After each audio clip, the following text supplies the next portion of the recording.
ICFAI Business School has started the registration process for ICFAI Business Studies Aptitude Test or IBSAT. Candidates seeking admission to MBA or PGDM program of IBS must fill the application form online. Shiksha here brings to you the step-by-step guide on how to fill the IBSAT 2022 application form online. But please, before that, don't forget to like, share and subscribe to our YouTube channel. So the first step is to visit the official website of IBS, that is ibsindia.org. Click on the admission tab and further on admission process. Go to the tab Apply Now. Screen will now display the login page. To create login credentials by clicking on the tab, click here. Screen will now redirect you to the registration page. Enter the personal details here. Review the application form after entering the personal details. After verifying the details, click on the tab Submit.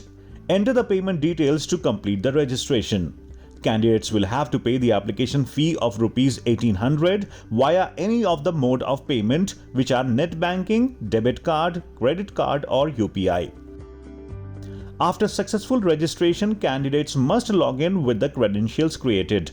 Login details will be sent on the registered email address. Next, after the login, change the password. Log in with the new credentials created and complete the IBSAT application form by entering the following details: program and past academic record. Upload the photograph that should not exceed 25 KB and should be approximately 140 by 160 pixels. At the end of the application form, candidates must specify how they wish to apply for the program of IBS through IBSAT 2022 or scores from 2020 onwards of GMAT, CAT, NMAT by GMAC. So this was all about how to fill the IBSAT 2022 form. In case you have any questions or you have feedback on the video, do share your thoughts in the comment section below. And please don't forget to like, share and subscribe to our YouTube channel.